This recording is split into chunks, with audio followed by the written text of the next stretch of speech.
SEC menghentikan gugatan terhadap Justin Sun, founder Tron, setelah mencapai kesepakatan hukum. Yo guys, balik lagi bersama dengan saya Sagio Sugiarto. Di video kali ini di tanggal 6 Maret 2026, saya share lagi berita update mengenai kripto. Langsung saja kita masuk ke berita yang pertama, di mana perusahaan infrastruktur kripto terkemuka Zero Hash secara resmi mengambil langkah besar dalam ambisinya untuk menyatukan dunia aset digital dengan sistem keuangan tradisional. Perusahaan penyedia layanan B2B ini dikabarkan telah mengajukan permohonan piagam bank nasional kepada regulator perbankan Amerika Serikat. Langkah ini menandai babak baru bagi Zero Hash yang selama ini dikenal sebagai mesin di balik layanan kripto berbagai aplikasi finansial besar seperti MoonPay dan beberapa platform fintech ternama lainnya. Dalam upayanya, Zero Hash mengajukan permohonan kepada Office of the Comptroller of the Currency (OCC) untuk memperoleh piagam bank nasional, sehingga perusahaan memiliki kedudukan hukum setara dengan institusi perbankan konvensional di tingkat federal. Lisensi ini akan memberikan keuntungan strategis berupa kemampuan bagi perusahaan untuk beroperasi di seluruh negara bagian Amerika Serikat di bawah satu kerangka regulasi nasional yang terintegrasi. Selain itu, lisensi berpotensi menyederhanakan proses kepatuhan serta menghilangkan kebutuhan untuk mengurus izin pengiriman uang (money transmitter license) di setiap negara bagian secara terpisah. Zero Hash berupaya memperkuat posisinya sebagai penyedia layanan crypto as service dengan memiliki piagam bank nasional. Mereka dapat menawarkan jaminan keamanan dan regulasi yang tinggi bagi mitra institusional mereka. Hal ini sangat krusial mengingat semakin banyaknya lembaga keuangan tradisional yang mulai melirik aset digital namun masih mengkhawatirkan aspek kepastian hukum. Inisiatif ini juga akan menempatkan Zero Hash dalam jajaran elit perusahaan kripto yang berupaya menjadi jembatan resmi antara perbankan tradisional, trade fee, dan keuangan terdesentralisasi. Sebelumnya, perusahaan seperti Anchor Digital dan yang terbaru Stripe melalui Bridge telah mengambil langkah serupa sebagai upaya memperoleh legitimasi dan kepastian regulasi dari otoritas federal. Keberhasilan Zero Hash diprediksi akan memicu gelombang adopsi yang lebih luas. Dengan infrastruktur yang memiliki lisensi bank nasional, hambatan bagi bank-bank kecil untuk menawarkan layanan perdagangan atau penyimpanan kripto akan semakin berkurang. Meskipun proses persetujuan piagam bank nasional di Amerika Serikat sangat ketat dan memakan waktu lama, manuver Zero Hash merupakan sinyal kuat bahwa industri kripto tidak lagi sekedar bertahan, melainkan aktif merambah dan bertransformasi menjadi bagian integral dari sistem moneter global. Untuk detailnya kalian bisa mengecek sendiri di sini. Ya oke, kemudian kita lanjut ke berita yang kedua. SEC menghentikan gugatan terhadap Justin Sun, founder Tron, setelah mencapai kesepakatan hukum.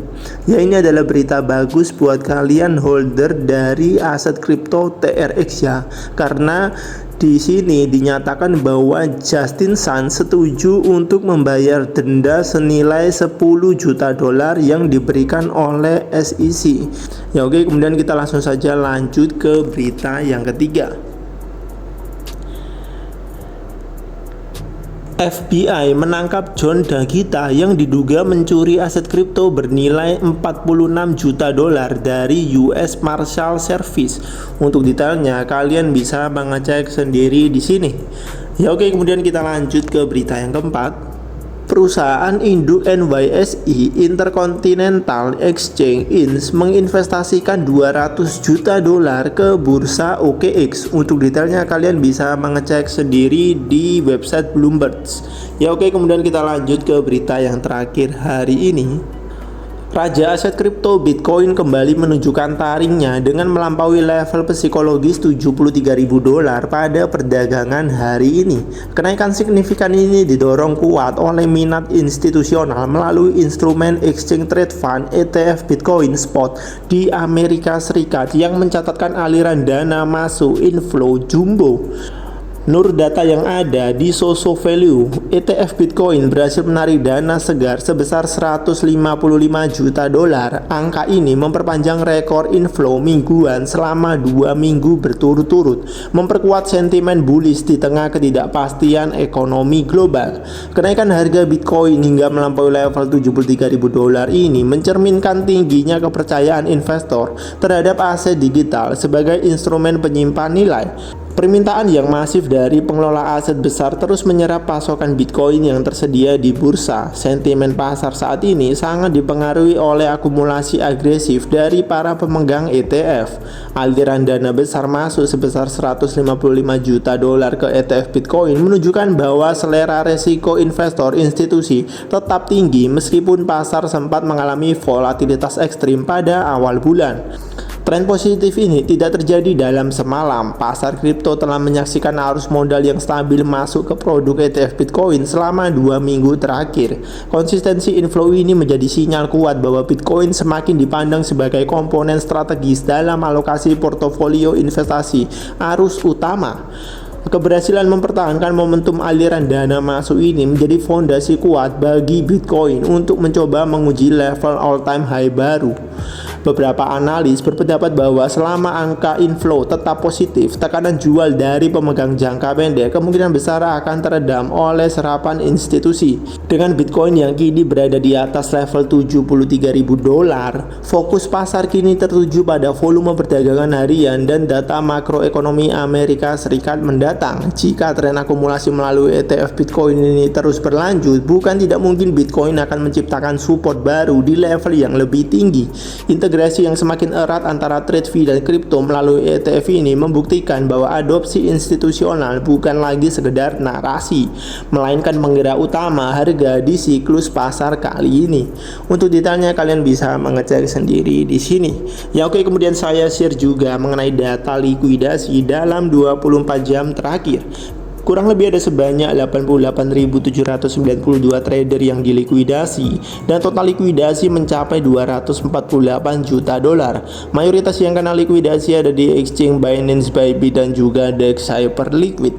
Seperti biasa saya mengingatkan kepada kalian semua, jika kalian tidak mengerti bagaimana cara untuk menganalisa market kripto dengan menggunakan grafik, lebih baik kalian belajar dulu. Setelah kalian belajar, maka kalian baru boleh mencoba untuk melakukan trading di market spot. Dan kalau kalian sudah sering cuan dari market spot, maka kalian baru boleh untuk melakukan trading di market futures.